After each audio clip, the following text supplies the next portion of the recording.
pueden ser escuchados por niños, niñas y adolescentes sin supervisión de sus madres, padres, representantes o responsables. RCR presenta Y Así Nos Va, una producción nacional independiente de Neomar Hernández, certificado número 25178, para dar cumplimiento al artículo 14 de la Ley de Responsabilidad Social. Este programa es presentado por Il Sapore della Nonna, el sabor de Italia en Caracas. enviostuplata.com.be, la tarifa más baja y en el menor tiempo. Tecnología automática 0502, los especialistas en cajas. Il Cuore di Gelato, helados que llegan al corazón.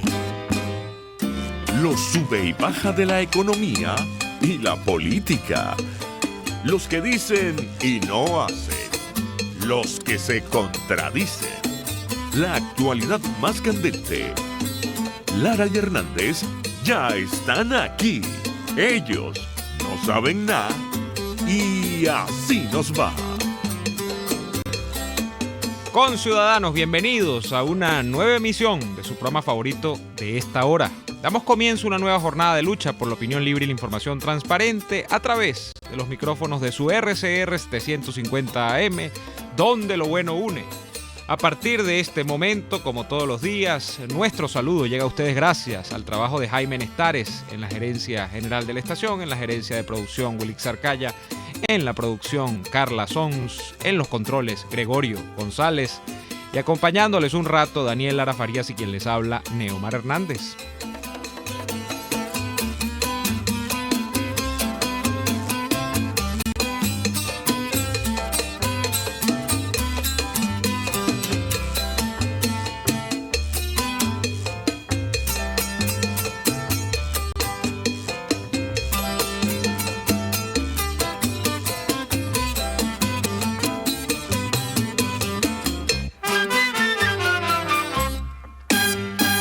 Saludamos a la gente que nos ve en www.rcr.tv porque somos la radio que se ve. Gracias también a quienes nos dispensan su sintonía a través de Periscope, nuestra cuenta en Periscope @RCR750. Gracias también a BPI por retransmitir en vivo nuestros programas y por supuesto a la gente que en diferido siempre está al pendiente en nuestro canal de YouTube Radio Caracas Radio para vernos en diferido. Allí usted se suscribe y entonces usted tiene acceso a todos y absolutamente todos los programas de su radio Caracas Radio. Bien, miren, estoy leyendo, ya vamos a conectar con Daniel, y estoy leyendo una cosa acá que tiene que ver, ustedes recuerdan el caso del famoso préstamo de la CAF, de la Corporación Andina de Fomento, que iba a involucrar incluso creo que al Banco Interamericano de Desarrollo, al BID, para conceder un número importante de millones de dólares, creo que eran 450 o por allí andaba la cifra, para reelectrificar al país y sobre todo para atacar supuestamente los graves problemas de energía eléctrica que hay en el estado Zulia, zonas críticas también como el estado Táchira, el estado Nueva Esparta y así, bueno, un par más de estados, ¿no? ¿Recuerdan ustedes eso? Que eso era incluso un tema que se estaba debatiendo al final del año pasado en la Asamblea Nacional, la de Juan Guaidó, la legítima, y que allí había unos desencuentros, según lo que yo recuerdo de los pateaderos políticos y lo que se comentaba, a propósito de lo que pensaban algunas fracciones, entre ellas la más importante que pensaba unas cosas bien absurdas, que era aprobar este préstamo casi que sin ningún tipo de discusión, la fracción de Un Nuevo Tiempo, según lo que se había dicho, porque por supuesto Un Nuevo Tiempo y Manuel Rosales tienen muchos intereses en el estado Zulia, porque allí se supone que está su base de acción, lo que queda del electorado de Un Nuevo Tiempo, que está constreñido al estado Zulia. Bueno, ustedes recuerdan esto fue en su momento puesto en el tapete por todo el hecho de las comisiones que se dice estaban involucradas en medio de ese supuesto préstamo que se iba a conceder. Y las comisiones, hablo desde las comisiones que iba a recibir la CAF, el tema del manejo que iba a tener de este dinero el Ministerio de Finanzas de Maduro, porque este dinero no se lo iban a dar a la Asamblea, o sea, Guaidó no iba a manejar ese capital lo iba a manejar en el Ministerio de Finanzas de Maduro, lo iba a ejecutar el gobierno de Maduro, y que bueno, eso generó una polémica donde partidos de la oposición dijeron, mira, ¿cómo es posible que esto se esté llevando a discusión? Eso creo que se hizo 1 o 2 discusiones y murió, quedó como congelado. Bueno, ayer me entero de que la CAF estaría detrás, y quiero que esto cobre un desarrollo aún más profundo para poder opinar digamos, con base, pero de lo que me entero, y lo he leído además en una de las páginas del Sistema Nacional de Medios Públicos, creo que la de BTV, que la CAF estaría ahora metida en un préstamo para supuestamente repotenciar la conectividad a Internet en Venezuela. Ustedes saben que el estado de la conexión a Internet en Venezuela es precario, es de las peores, no solamente de América Latina, sino del mundo, en términos de ancho de banda, en términos de la intermitencia, de la conectividad, etcétera, etcétera, etcétera. O sea, en términos del retraso tecnológico que tienen las compañías prestadoras de servicio, que están absolutamente, bueno, asediadas por un tema incluso de congelamiento de tarifas. Hay otras que se han salido o sea, que ya están cobrando tarifas de mercado, pero, o sea, realmente el tema de prestar servicios de Internet en Venezuela es una calamidad. Y ¿saben qué es peor? Que es una calamidad aún mayor. Padecer la prestación de ese servicio, o sea, ser un cliente de alguna de estas empresas, de la que sea. Yo aquí no estoy hablando mal ni bien de ninguna, todas, porque el problema es el país. El problema es, digamos, un problema matriz, es un problema de fondo, no es un problema de que una compañía tiene un mal servicio, no, es un problema de origen. Entonces, bueno, frente a eso, he leído y me he enterado de que la CAF estaría barajando un préstamo ahora para potenciar las conexiones en Venezuela. Pero ¿qué pasa? Hoy, según leí en el Sistema Nacional de Medios Públicos, se tenía prevista la primera reunión a la que llamaba Conatel, escuchen ustedes esto bien, Conatel, para ponerse de acuerdo con los prestadores del servicio de Internet en Venezuela. Están hablando de compañías privadas en su mayoría, porque el Estado solo tiene bajo su égida creo yo, a la CanTV, que es ABA, pues, ABA de CanTV. La mayoría de las compañías que prestan servicio de Internet en Venezuela, las pequeñas, son privadas. Pero, como les digo, están amarradas de alguna forma a los problemas de origen del problema del Internet en Venezuela. Bueno, hoy han convocado a todas esas empresas y entonces dicen, ¿no? Ahorita no tengo la nota de prensa a mano, pero para adentrarse en nuevos protocolos, en nuevas formas de prestar el servicio y todo lo demás.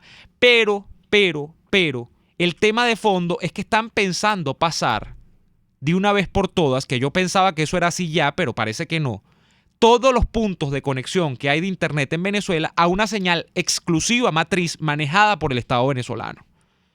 Yo tenía entendido que todas las empresas, incluso las privadas que prestaban el servicio de Internet en Venezuela, pasan por la señal de CanTV o pasan por el puente de CanTV, pero parece que eso no es así. Aquí hay otras formas de tomar señales de origen y por allí, quizá incluso, que muchas de estas empresas privadas, o muchas es mucho decir, pero algunas de estas empresas privadas tengan un servicio mejor que las del promedio, ¿no?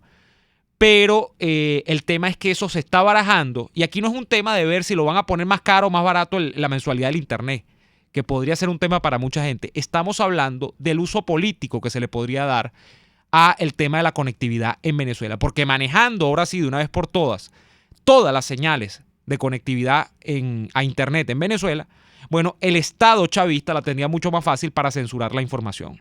Y allí sí que ni con VPNs, ni con cambiando IPs, que ustedes los que manejan Internet saben cómo es esto, o sea, ni como usted quiera. Allí, cuando la censura aparezca, entonces sí va a ser un problema derrotarla, que es una lucha, quizá una de las luchas mayores que ha tenido RCR durante toda esta época que nos ha tocado vivir. Es la lucha mayor contra la censura y contra el control de esa cosa que se llama Conatel. Que, por cierto, hay gente en la oposición que no la ve mal. Hay gente que no, que dice que hay que adecentar Conatel. No, Conatel debe desaparecer. Conatel no debe existir. Conatel no existía antes de que el chavismo estuviese en la escena política. Entonces, claro, no existía el Internet tampoco masivamente en Venezuela antes de que llegara el chavismo a Venezuela. Y no es porque Chávez trajo la fibra óptica y el Internet bajo la manga, no. Es porque tiene que ver con un asunto de temporalidad.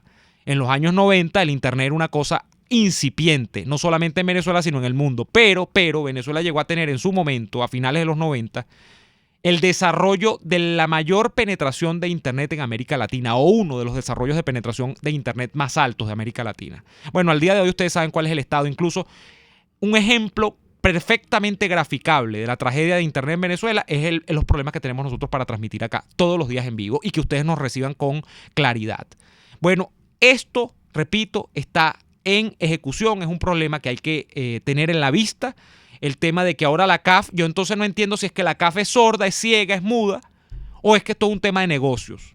Porque como en cada préstamo siempre hay un negocio derivado, comisiones y todo este tipo de cosas, pero es peligrosísimo, porque si ya la libertad de expresión, si ya el tema de Internet es un problema en Venezuela, imagínenselo absolutamente controlado, y además entonces el Estado chavista financiado no, ellos no dicen que van a controlar el Internet, ni que fuese en bolsa, pero en el fondo sabemos cuáles son las intenciones de organismos como Conatel, porque no es que lo sospechamos, es que lo conocemos en carne propia. Entonces, bueno, esto lo empezaba yo a comentar cuando ya tenemos a Daniel en la línea, porque estoy leyendo que ahora hay todo un zaperoco por unas acciones de Venezuela dentro de la CAF, que el propio directorio de la CAF habría aprobado que se vendiesen, es decir, a sacar a Venezuela. No, sería desarrollar esta noticia y ponerse a comentar muchas cosas más, pero de la CAF hay que tener mucho cuidado porque hay antecedentes inmediatos, como este del tema de la electrificación, el tema del Internet y ahora leo esto. Entonces, bueno, parece que en el mundo del capital no hay signos ideológicos y que el dinero no tiene ideología, por lo que yo estoy viendo acá. Daniel, buenas tardes, ¿cómo te va? Buenas tardes. ¿Pero qué es lo que quieren comprar con Atel? No, dice acá en la nota que publica El Nacional, la CAF aprobó la adquisición de las acciones de Venezuela. El Banco de Desarrollo de América Latina dio un plazo de 6 meses para completar la operación. Y describo, el directorio de la CAF, Banco de Desarrollo de América Latina, aprobó este martes la compra del 20% de las acciones de Venezuela en este organismo. Así lo dio a conocer el diputado Ángel Alvarado, miembro de la Comisión de Finanzas de la AN. Previamente, tanto Alvarado como Julio Borges y otros miembros del gabinete de Guaidó en materia económica denunciaron que la CAF pretendía aplicar dicha medida para limpiar su balance financiero.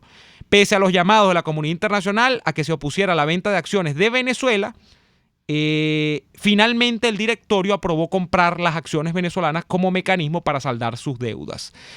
En diciembre se venció una deuda que tenía Venezuela con la CAF a título de $400 millones.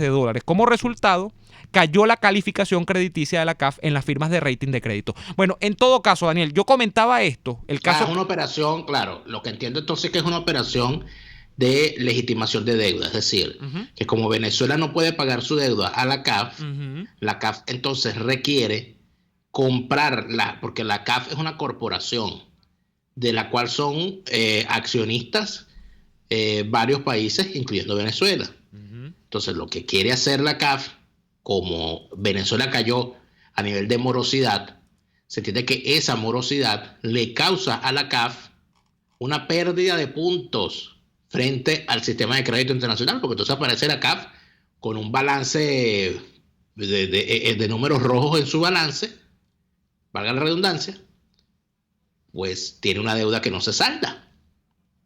¿Qué decide hacer la CAF? La CAF decide, bueno, vamos a agarrar dinero de nuestros fondos y le compramos las acciones a Venezuela de forma tal que vamos tapando poco a poco el hueco que Venezuela le causa a nuestro balance. Eso es lo que entiendo que están haciendo. Sí, pero yo no estaba comentando eso estrictamente, Daniel. Yo estaba comentando esto a propósito de que leía Venezuela y CAF en un mismo titular nuevamente, de que me he enterado de que la CAF estaría barajando, fíjate tú lo que son las cosas, es extrañísimo, porque estamos hablando de una deuda que tiene Venezuela con la CAF, que tú lo has explicado muy bien, pero que se estaría barajando, yo no sé a través de qué cabildeo, la extensión de un préstamo para el tema de la conectividad a Internet en este país, y que lo que te propone el régimen de Maduro, porque quien lo va a tramitar es Maduro, o sea, esto no es Guaidó, esto no es Maduro, porque la CAF reconoce como presidente a Maduro, porque en realidad es así, o sea, el que maneja el país es Maduro. Entonces, ¿qué dice la CAF? No, es para mejorar la conectividad y todo lo demás, pero lo que se está barajando de fondo, Daniel, en organismos como Conatel, es meter a todas las conexiones y a los prestadores de servicios de Internet en el país por un tubo. Es decir, nosotros pensábamos hasta ahorita... Pero ya lo están. Bueno, es que yo pensaba eso. Me he asesorado con gente por ahí y me dicen, no, hay compañías que todavía no, que tienen otros puntos de origen de donde toman la señal para de alguna manera vender o comercializar la prestación del servicio. No pasan todas, como se piensa, por el tema CanTV. La mayoría sí, pero no todas. ¿Qué están tratando con esto? De que todas, ahora sí 100%, pasen todas por la señal de origen del Estado venezolano Y por supuesto lo que se están es preparando para terminar de convertir esto en China. Pues tú sabes que en China no hay ni Facebook, ni WhatsApp, ni estas cosas. O sea, de que sea absolutamente cuando se necesite hacer un apagón de las comunicaciones en Venezuela, bueno, ya tenerlo más fácil porque el switch sea centralizado. Entonces, bueno, eso está por allí. Bueno, pero fíjate que a mí basado en eso que tú dices, si la CAF toma la medida de comprar las acciones de Venezuela, ningún financiamiento de la CAF sería posible. Uh-huh. Porque la CAF es como una especie de eso que tenía antes, eso que existía antes. Estimados jóvenes, menores de 20 años y estimados no tan jóvenes que no se acuerdan de esto. Antes las entidades públicas, la administración pública, los organismos públicos tenían unas cosas que se llamaban cajas de ahorro. Esa caja de ahorro, uno como trabajador, uno cotizaba, uno se inscribía en la caja de ahorro y uno cotizaba. Y esa caja de ahorro te otorgaba préstamos como afiliado para la compra de cosas en función de tu capacidad de pago y de tu capacidad de préstamo y de la capacidad de préstamo de la caja de ahorro. Había gente que podía pedir un préstamo parcial o completo para comprar un apartamento o para amoblarlo, para comprarse un carro o un préstamo personal para lo que fuese. Bueno, la CAF es una especie de caja de ahorro y préstamo de los países miembros de la CAF. Uh-huh. Entonces yo veo este pataleo de Julio Borges y sus cachimbos que dicen, no, ¿cómo es posible que la CAF mande las acciones? Claro, porque si la CAF compra las acciones de Venezuela, ya Venezuela no formaría parte de la CAF, por lo tanto Venezuela no podría pedirle créditos a la CAF. Entonces, si la CAF hace esta operación para salir del lastre que significa tener a Venezuela de accionista, que es mala paga, entonces no podrían completar la operación que están pensando opositores y chavistas de puentear un crédito con la CAF y que para salir de la emergencia eléctrica, uh-huh, como intentaron hacer con el caso de Erwick. Entonces, por eso es que están corriendo, Neomar. No, pero es que no el caso de Erwick. Eso es que están corriendo. Pero no te vayas tan atrás. Es que el antecedente inmediato de todo esto, cuando ya vamos al corte, lo decía yo que fue el intento que parece que murió, quedó congelado. Yo no sé dónde está, si tengo una cámara criogénica, que era de conceder $450 millones con base a un supuesto estudio que varios especialistas de la materia eléctrica dijeron que estaba inflado por todos los costados, uh-huh, para salvar a estados como el estado Zulia, Táchira, uh-huh, Nueva Esparta, lo estaba explicando yo. Entonces, esa cosa es bien extraña. Ese crédito se cae, Neomar.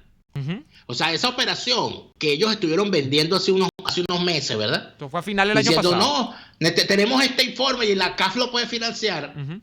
Si la CAF saca a Venezuela de sus accionistas, ese proyecto se cae. Okay. Porque no vas a poder pedírselo a la CAF.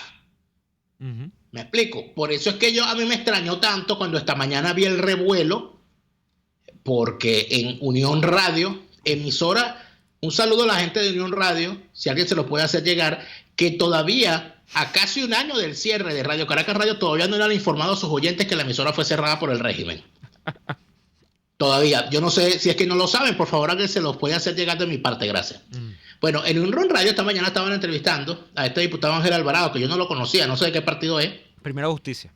Ah, no, qué raro. Claro, tiene sentido. Uh-huh. El mismo partido donde salió Brito, donde salió Luis Parra y toda esa gente. Oye, pero creo que no es comparable tampoco. Bueno, no sabemos.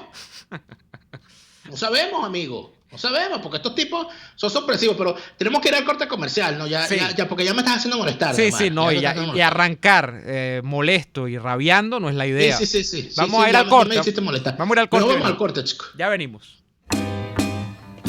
Usted escucha Y Así Nos Va, con Daniel Lara y Neomar Hernández, solo por RCR 750 AM.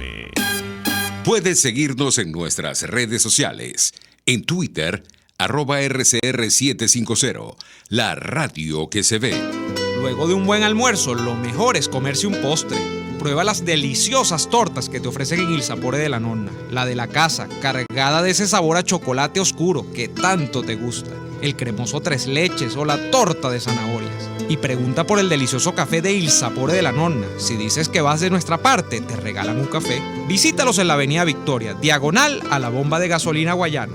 Il Sapore de la Nonna, el sabor de Italia en Caracas. Mira, el carro no anda. Se trancó otra vez la caja. Te tengo la solución. En Tecnología Automática 0502 son especialistas en transmisiones automáticas, los mejores en Toyota y Mazda, y especializados en marcas Seat, Skoda y Audi. Cero improvisaciones. En Tecnología Automática 0502 realizan un trabajo impecable con 7 meses de garantía.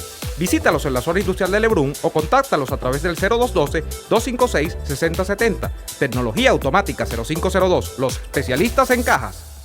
Serovka es una empresa que cuenta con un equipo de físicos, médicos, ingenieros, arquitectos y técnicos que brindan protección y seguridad radiológica a todas las clínicas. Serovka también ofrece capacitación al personal médico técnico y de enfermería, así como la divulgación científica a pacientes sobre radioterapia, medicina nuclear y radiodiagnóstico. www.serovka.com y en las redes @Serovka. Serovka, empresa líder en protección radiológica con cobertura en toda Venezuela, América Latina y el Caribe.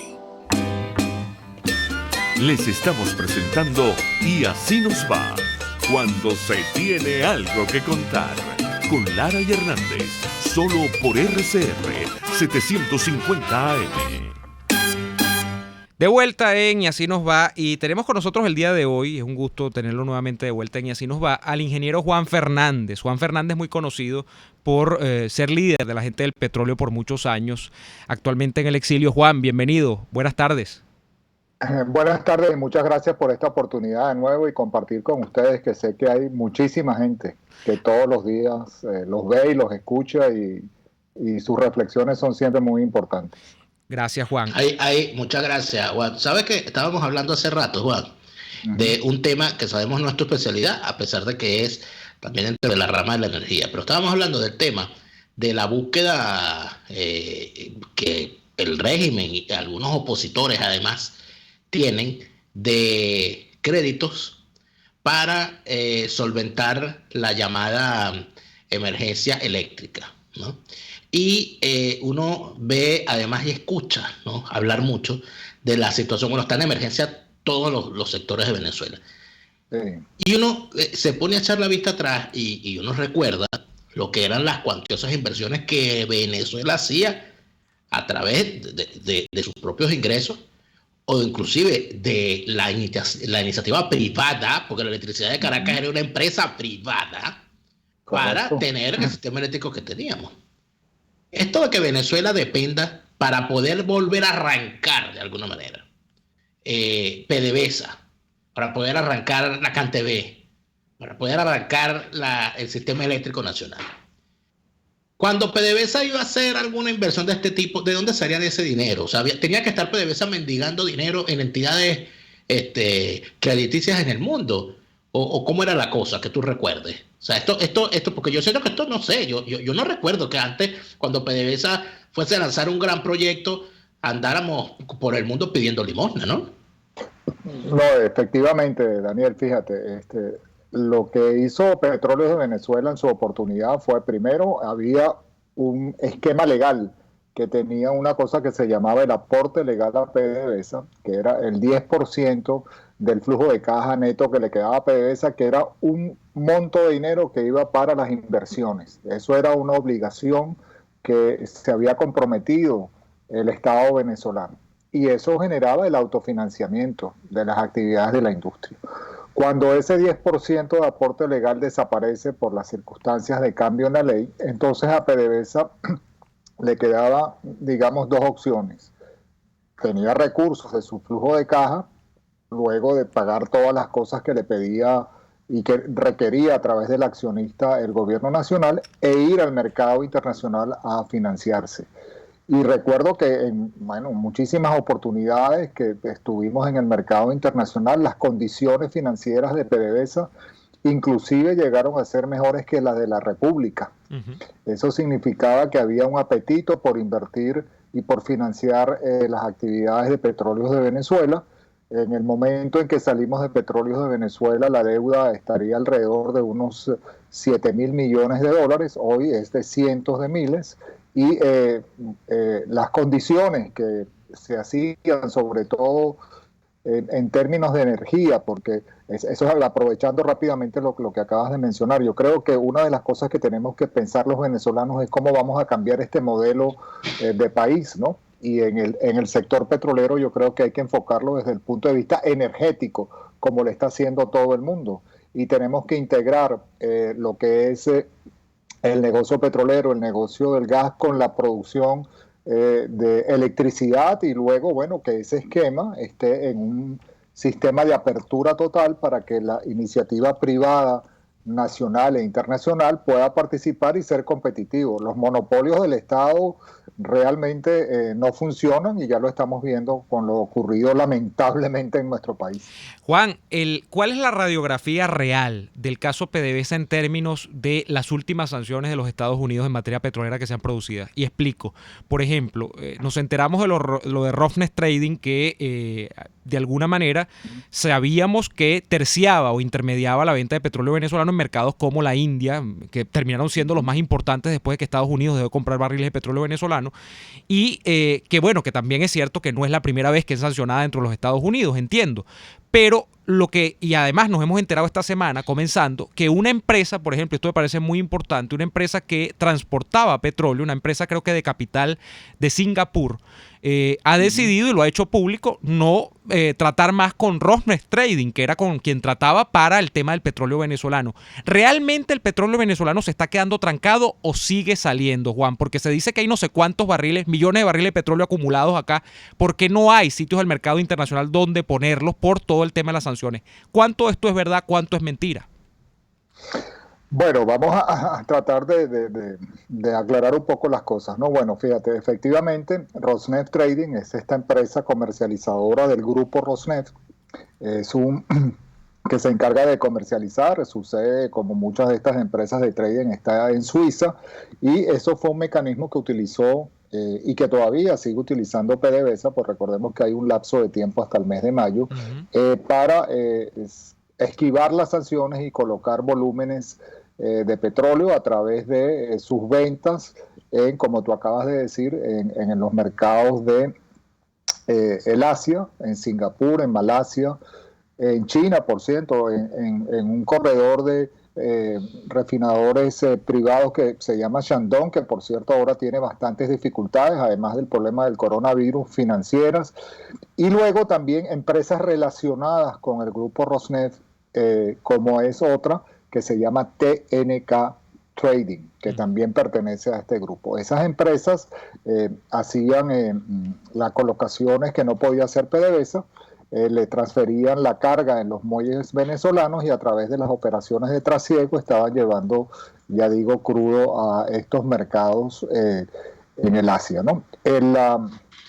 La importancia de la India para Rosneft tiene que ver con su refinería en ese país que se llama Nayara Energy, que procesa alrededor de unos 120,000, 130,000 barriles de crudo pesado Merey 16. El otro gran cliente que hay de PDVSA allí es Reliance, que también alrededor de unos 120,000, 130,000 barriles de crudo pesado ha venido comprando, y que a su vez han estado esta última enviando también productos con cierta regularidad para el mercado venezolano, porque sabemos que las refinerías no existen. Te voy a dar los datos que tengo en relación al mes de febrero, ¿no? En el mes de febrero, que acaba de concluir, la estimación que hay, de acuerdo a la información del tracking de los buques que se hace por estas empresas que ven dónde se están moviendo los tanqueros, de Venezuela salieron aproximadamente unos 860,000 barriles diarios de petróleo. ¿Para dónde fueron estos barriles? Bueno, una parte de ellos fue para Cuba, alrededor de unos 47,000 barriles por día. Luego para la India, alrededor de unos 230,000 barriles por día para estas dos refinerías que les acabo de nombrar. Luego también hubo unos cargamentos para Malasia, de unos 30.000 barriles por día, y luego en el tracking que se hace aparece una clasificación que se llaman los desconocidos, y allí están los volúmenes que TNK Trading maneja de Venezuela, que son aproximadamente unos 350.000 barriles por día. Hay otra compañía muy extraña, y sé que estas cosas le deben de gustar mucho a Daniel, que él siempre investiga mucho en relación a una compañía que se llama Libre a Bordo, Sociedad Anónima de Capital Variable. Esa es una compañía mexicana comercializadora de productos alimenticios, y vende supuestamente productos médicos como curitas, mercurio cromo, etcétera, etcétera. Y esta empresa está manejando unos niveles de recepción de crudo venezolano de 2 millones de barriles que ocurrieron hace unos días atrás. Pero ya va, espérate un momentico para dejarlo más despacio. Una empresa que comercializa curitas y mercurocromo, espagueti, café, etcétera, está recibiendo barriles venezolanos que exporta de Venezuela para los mercados de Singapur. Estamos hablando de una especie de bodega, ¿no? O sea, que usted va para la bodega y deme una curita, un pote de mercurocromo, unos espaguetis y un barril de petróleo. Así es la cosa. Y exactamente. Yo creo que ahí lo que están haciendo es intercambiar las famosas cajas CLAP. Y pagándolas con petróleo. Es otra manera, bueno, digamos, de esquivar este esquema sancionador. Ahora bien, ¿qué resulta con las sanciones que ha dicho el Departamento del Tesoro de los Estados Unidos con respecto a Rosneft? Bueno, le ha dicho, mire, si usted sigue comercializando, sus actividades comerciales aquí en los Estados Unidos se van a ver afectadas. Recordemos que Rusia también está exportando petróleo hacia los Estados Unidos. Para cualquier actividad que usted realice va a tener que informar sobre lo que usted está haciendo para asegurarnos que no tiene negocios con Venezuela, pues de lo contrario, sus transacciones financieras van a ser bloqueadas, y eso va a implicar que todas las empresas que están conexas en esa relación se pueden ver afectadas. Y por eso esta empresa, armador naviero que señalaba Neomar, ha decidido no continuar transportando crudo venezolano proveniente de las negociaciones que haga con Rosneft, para poder evitarse obviamente en el futuro mayores problemas. Hay una cantidad de temas. Juan, disculpe que te taje allí, pero por favor vamos a continuar con esta exposición al regreso de estos comerciales que nos corresponde hacer, porque está bien interesante cómo están utilizando distintos esquemas para burlar estas sanciones. Vamos al corte, amigos, y ya regresamos con nuestro querido Juan Fernández para seguir hablando de lo que nos han dejado de la industria petrolera venezolana. Ya venimos. RCR les está presentando a Lara y Hernández en Y Así Nos Va por su 750 AM. Puedes seguir nuestra programación a través de rcr.tv, la radio que se ve. Deja de sufrir para enviar tus compras a Venezuela. Con tuplata.com.be puedes enviar de todo desde los Estados Unidos hasta nuestro país. Alimentos, insumos del hogar, aparatos electrónicos, repuestos para tu vehículo, todo eso y más. En tuplata.com.be también hacen las compras por ti, sin complicación alguna. Envíos marítimos y aéreos que llegan rápido y seguro. Tuplata.com.be, la tarifa más baja y en el menor tiempo. Hay sabores de helados que fascinan, obsesionan y enamoran. Sabores como los que consigues en Il Cuore di Gelato. Por ejemplo, si te gusta la mantequilla de maní, tienes que probar la textura y el sabor de su helado de maní. Te encantará. Esta y otras delicias las consigues en Il Cuore di Gelato. Disfrútalas en el nivel feria del Centro Comercial Multiplaza del Paraíso, frente a las escaleras mecánicas. Il Cuore di Gelato. Helados que llegan al corazón. RCR 750 AM. Porque lo bueno une.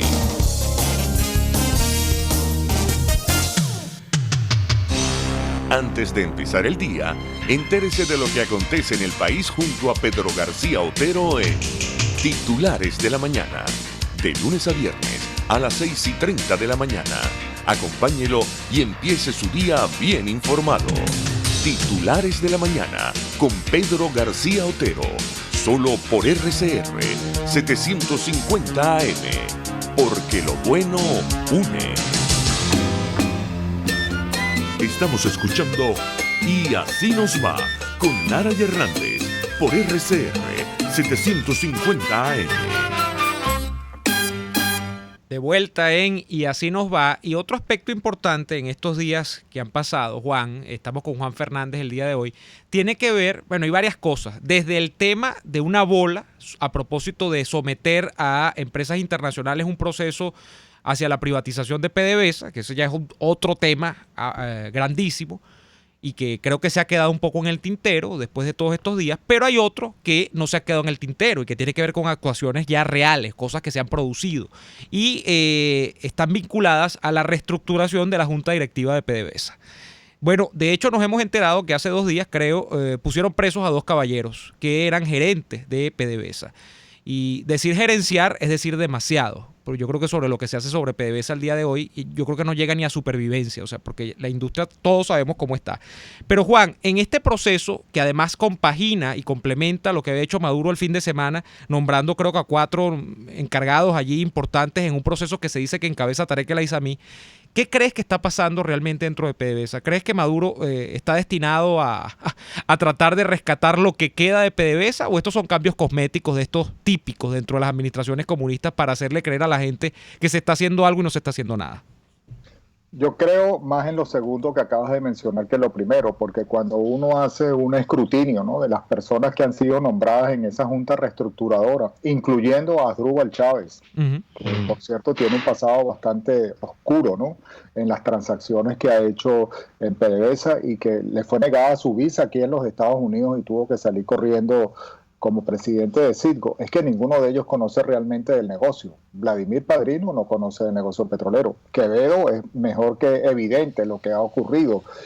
Y Tarek El Aizami lo que es un operador político de la supuesta revolución que está buscando, tú sabes, de alguna manera, como tú acabas de decir, un efecto de golpe, ¿no?, diciendo que se están tomando medidas para corregir, pero es que el daño es tan significativo que no hay ni los recursos financieros, no hay los recursos técnicos, no hay los recursos de personal para poder manejar semejante crisis, ¿no? Y por eso tú cuando me preguntabas sobre el tema del almacenamiento en Venezuela y la problemática que existe en cuanto a producción, bueno, a mí me han mandado fotos recientemente de lugares en la faja donde los tanques se están desbordando porque no han tenido mantenimiento. La capacidad de almacenamiento de Venezuela está por el piso, ¿no?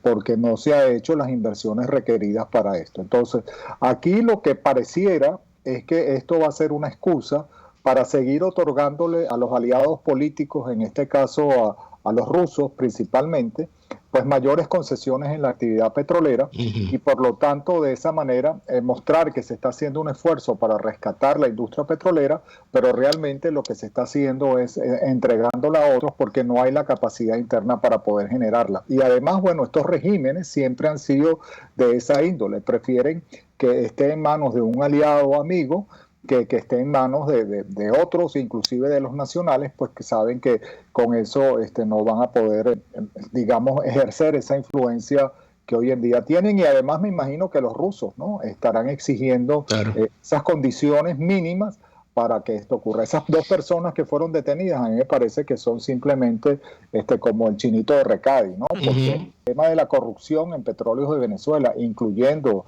a Quevedo, es tan grande como la que existió cuando estaba Rafael Ramírez. O sea, esto no ha cambiado en lo absoluto. Venezuela no tiene gasolinas para su mercado interno. Venezuela tiene graves problemas de operación en su sistema de refinación. Venezuela no ha invertido para recuperar la producción que se le ha caído. Y encima de eso, pues obviamente todos los negocios que están alrededor de PDVSA, lo que están llenos es de tarifas, comisiones y págame para que yo me pueda mover. Entonces no creo realmente que ellos vayan a mejorar para nada la industria y menos PDVSA, por supuesto. Ahora, pero fíjate algo, Juan. Aquí cada cierto tiempo nosotros nos enteramos de negocios y negociados. Tú has mencionado esta empresa que es una especie de bodega que cambia espagueti y mercurocromo por petróleo, una cosa, bueno, importantísima, ¿no? Pero también nos enteramos de este gran desfalco que hubo con una demanda en un tribunal de la Florida por un daño patrimonial a la República, donde hay metidas unas empresas de unos fulanitos bolichicos, unos traders, con vinculaciones políticas, como por ejemplo con el Ramos Alú y otros más, pero es apenas uno de los casos. Entonces uno se entera de una cantidad de negocios y negociados que se han hecho con PDVSA como la gallina de los huevos de oro y con el petróleo de por medio. Además de eso, uno escucha cuentos de trasiego de combustible en alta mar en buques tanqueros y escucha una serie de cosas. Entonces la pregunta que uno se hace ¿es tan fácil hacer negocios sucios con el petróleo en este mercado internacional? Eso no está controlado. O sea, aquí cualquiera puede meterse en este negocio y cambiar mercurocromo y curitas por petróleo sin que el sistema financiero no lo detecte. Bueno, no, todo se detecta, evidentemente que todo se detecta, pero si quienes están al frente de la empresa son unos pillos, pues obviamente lo que ellos van a buscar es este tipo de transacciones, ¿no? Fíjate, las operaciones, por ejemplo, de trasiego, esas son operaciones que se han realizado, digamos, históricamente en la industria petrolera. ¿Por qué se tienen que realizar en Venezuela? Bueno, porque la boca del lago de Maracaibo no ha sido dragada y por lo tanto las facilidades portuarias que hay en Maracaibo, en Puerto Miranda, por ejemplo, no permiten el paso de los buques que tradicionalmente antes lo hacían. Entonces tienen que utilizar buques pequeños, llevarlos hasta Amoay y allí en Amoay entonces hacer una operación de trasiego. También resulta que cuando están importando combustibles para el mercado interno, y para esto han utilizado muchas veces a los traders, que son en realidad empresas que los escrúpulos están medidos en la cantidad de dólares que ganan. Por ejemplo, han llevado combustibles a Aruba porque el que vende ese combustible no quiere tener problemas con la administración de los Estados Unidos y allí entonces hacen el trasiego a otro barco para llevar el combustible a Guaraguao o al Palito o en Amoay también llevando este combustible, de manera que, y en esa estructura, ¿quién está montado? Bueno, está montado, por ejemplo, Rosneft Trading y traders como Vitol. Entonces, al final sí se sabe todo lo que está ocurriendo, y luego además hay unos intríngules, porque todo esto además tiene unos precios, una fórmula y toda una serie de estructuras de comisiones. Si tú, por ejemplo, te metes en la página de Rosneft, es interesante ver que ellos tienen un apéndice en su webpage que te dice, mire, nosotros no hacemos negocios de esta manera, y allí tú ves copias de contratos, copias de bill of lading, características de los productos, etcétera, porque los han utilizado para timar y para hacer negocios. En Venezuela, la industria petrolera, lo que ha hecho Maduro en los últimos tiempos es entregársela a un grupo del estamento político-militar para soportarlo en el poder, porque allí hay una manera de hacer dinero rápido y nada que ver con preocuparse por el país. Por lo tanto, es el uso político de esta supuesta revolución de un bien que debería de ser para el desarrollo económico del país y por ende de los venezolanos, pero eso no es lo que ellos han hecho. Y al final, pero fíjate, esas cosas son detectadas, porque es imposible que tales volúmenes de dinero manejados en el negocio petrolero pasen sin una verificación en el mercado internacional. ¿Cuánto puede tardar una agencia gubernamental que fiscalice estos movimientos financieros en tomar medidas? Porque nosotros hemos visto muy pocos casos abiertos. Por supuesto, a Rafael Ramírez se le permitió durante 12 años estar haciendo negocios sucios desde PDVSA, y es ahora que se le está descubriendo. Claro, ahí yo creo que hace falta, además de la influencia que ha tenido el Departamento del Tesoro en los últimos tiempos, quien en realidad ha sido mucho el disparador de todas estas transacciones, con este señor Rincón que está preso aquí en Houston, con el caso de los bolichicos que también salió hoy de Derwick. Bueno, que la comunidad internacional, sobre todo los europeos, ejerzan más presión, abran más la posibilidad de que esta gente sea sancionada y se dejen menos de estar interesados en recibir aportes de capital e ingresos, que es lo que ha ocurrido como hemos visto, y por eso se tarda un tiempo Recordemos además que ellos han montado toda una serie de estructuras para que esto sea difícil de detectar.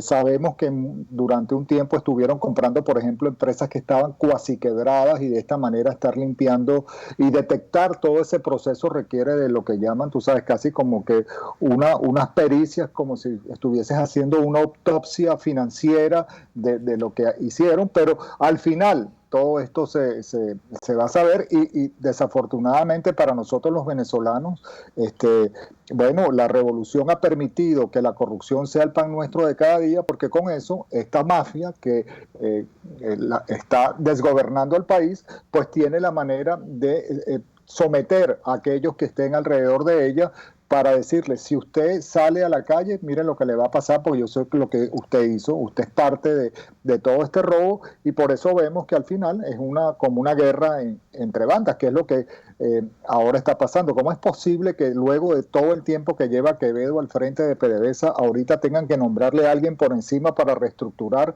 luego de tantas promesas continuas de que iba a aumentar la producción? Bueno, ahí lo que hubo fue dejar que eso corriera porque había un interés particular, y nos van a dejar al sector petrolero más abajo que la carraplana, para decirlo para que la gente nos entienda. Yo había de alguna manera conversado antes con Juan para el día de hoy.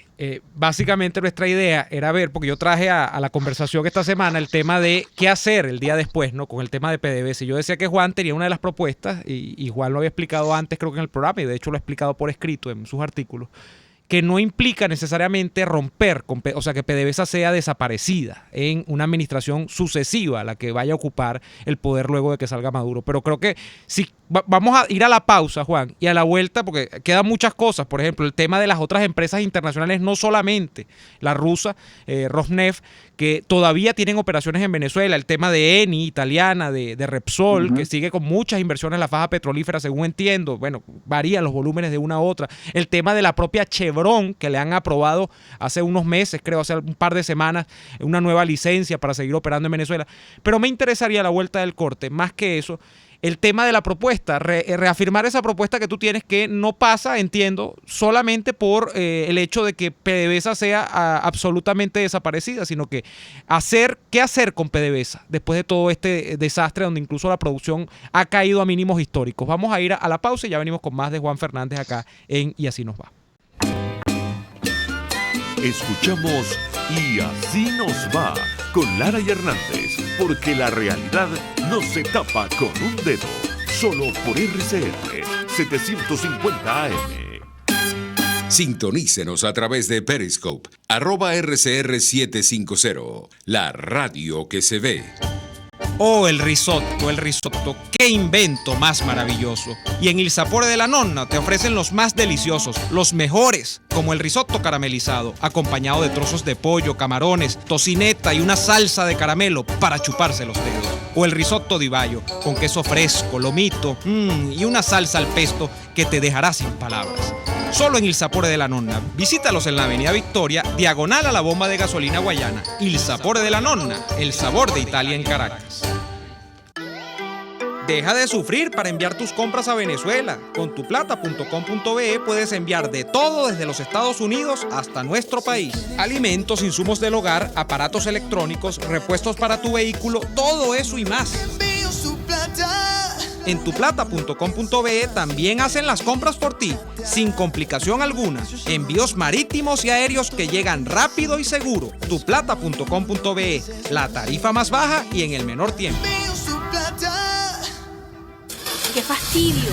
Este carro no agarra segunda. Otra vez la bendita caja fallando. Te tengo la solución. En Tecnología Automática 0502 son especialistas en transmisiones automáticas. Los mejores en Hyundai y Kia, Chevrolet, Ford y Volkswagen. Cero improvisaciones. En Tecnología Automática 0502 realizan un trabajo impecable con 7 meses de garantía. Visítalos en la zona industrial de Lebrún o contáctalos a través del 0212-256-6070. Tecnología Automática 0502, los especialistas en cajas. Cuando de helado se trata, la cremosidad lo es todo. Por eso en Il Cuore di Gelato se esmeran en producir los helados más cremosos, de frutas, Nutella, arequipe o pay de limón. En Il Cuore di Gelato todos los helados son un regalo para tu paladar. Deliciosos. Disfrútalos en el nivel feria del Centro Comercial Multiplaza del Paraíso, frente a las escaleras mecánicas. Il Cuore di Gelato, helados que llegan al corazón. Les estamos presentando Y así nos va, cuando se tiene algo que contar, con Lara y Hernández, solo por RCR 750 AM.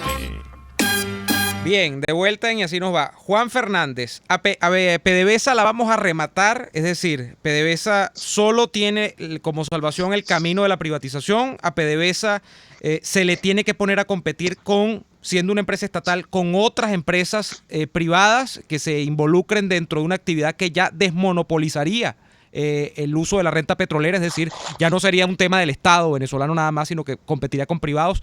¿Cuál es la propuesta que tú tienes, Juan, para la PDVSA del día después, sabiendo cuáles son las condiciones que tiene PDVSA actualmente? Bueno, déjame decir brevemente dos cosas previas, ¿no? Una, yo creo que debemos de señalar que hay una persecución que se le está haciendo a diferentes personas que trabajaron dentro de Petróleos de Venezuela y que fueron nombradas, por cierto, para algunas de las juntas que el gobierno interino tiene en sus empresas en el exterior. Ese es un hecho repudiable y hay que denunciarlo porque esta persecución no cesa. Aquí se persigue a todo el mundo, no solamente a Guaidó en Barquisimeto con lo que ocurrió, sino a cualquiera de nosotros está sujeto a esta... Caramba, perdimos a Juan justo cuando iba a ver, lo retomamos allí, lo hemos perdido. Bueno, vamos a ver, porque ya estábamos sobre la hora también, a ver si podemos cerrar con la participación de Juan el día de hoy. Yo sigo aquí. Sí, nos enteramos, Daniel, que John Bilbao, que entiendo era uno de los gerentes que habían nombrado para alguna actividad, se me escapa ahorita la responsabilidad específica, él no está en el país, él está fuera del país, lo había informado Luis Trincado ayer, se le metieron a la casa y literalmente lo que yo leí de la descripción del SEBIN, creo que fue, es que le robaron la casa aquí en Caracas, tiene una casa aquí en Caracas, que es su casa familiar, y le robaron la casa ayer y que porque lo estaban buscando y saben que no está en Venezuela, o sea, lo que hicieron fue irlo a robar. Bueno, Daniel. Sí, bueno.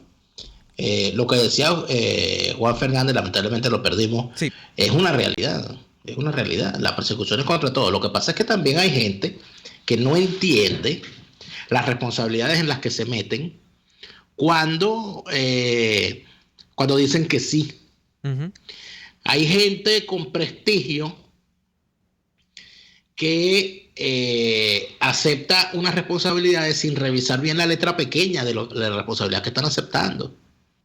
Y también hay gente respetable de experiencia política, de experiencia en el sector público, de experiencia como servidores en el sector público y privado, que les dicen que sí a quienes les ofrecen estas responsabilidades, creyendo, y entonces ahí es donde uno duda de toda la experiencia que pueden tener. Uh-huh. Porque lo primero que tú haces cuando te hacen un ofrecimiento de un trabajo es revisar bien las condiciones y revisar bien el contrato. Y decir, mira, ¿y cuáles son las condiciones allí? Si yo acepto ese cargo, yo me llevo a mis colaboradores, son fulano, fulano y fulano. Uh-huh. Y yo, ¿qué libertades tengo yo allí? No, entonces aquí le ofrecen a alguien un cargo, entonces salen corriendo, dicen que sí, y después cuando no valoraron que tienen familia en Venezuela en riesgo, sí, que tienen propiedades en Venezuela en riesgo, que tienen qué sé yo, algún negocio que puedan tener previo a todo esto, por supuesto lícito, que pueda ser afectado por estas acciones, no calculan bien, y entonces vienen y se terminan dando un tiro ellos mismos en las patas. Es allí donde entonces vemos, ¿verdad? Como una gran... Aquí, y eso es una cosa que además, Bill, cómo está siendo, mucha gente está siendo lamentablemente utilizada, les han utilizado su prestigio. Sí. Le utilizan su prestigio para ponerlo, y viceversa, ¿no? Uno ve cómo la irresponsabilidad de unos políticos, que se salieron a repartir cargos y otorgaron cargos y después fueron incapaces de brindarle el respaldo necesario a esos a los cuales nombraron. Por ejemplo, el caso de los magistrados. Sí, es el caso más... La chapuza mayúscula de esta Asamblea Nacional fue el nombramiento de esos magistrados. Por donde quiera que se le mire. Lo hicieron mal con el comité de postulaciones. Lo hicieron mal con la escogencia. Nombraron a un grupo de personas que bajo ningún concepto en un país serio podrían ser magistrados. Y lo han demostrado. Miran toda la chapuza que han hecho internacionalmente. Pero lo fundamental es que los nombran para eso sin medir las consecuencias. Bueno, usted no sabe que viene una persecución. Y entonces después vienen los tipos quedan entonces a la deriva. Y quedan entonces regados por el mundo. Sí, es muy ahí más de uno estará por su cuenta negociando su regreso a Venezuela o negociando que lo dejen en paz. ¿Quién sabe a cambio de qué? ¿Por qué? Porque los que los nombraron los abandonaron. Es que ni siquiera los reconocen. Es que fue Juan Guaidó para los Estados Unidos y no se reunió con buena parte de ellos. Entonces, bueno, ahí es donde tú ves. Eso está pasando con Monómero. Eso está pasando con PDVSA. Eso está pasando con Citgo, donde nombraron a gente, le dieron responsabilidad a una gente. Entonces, cuando se presentan estos problemas, nadie sabe fue. Queda todo el mundo en el aire. Tenemos que irnos por el día de hoy. Lamentablemente, bueno, la maravillosa conversación con Juan se vio truncada al final. No pudimos despedirnos de él, pero le agradecemos muchísimo por habernos acompañado a él y a ustedes el día de hoy. Les pedimos que por favor regresen mañana en una nueva jornada de lucha por la opinión libre y la información transparente. Y con todo esto les decimos hasta mañana. Por hoy termina Y Así Nos Va. Síganos en Twitter en @YASíNosVa, @DeLaraF y @NeoAdolfo. RCR 750 AM. RCR presentó Y Así Nos Va, una producción nacional independiente de Neo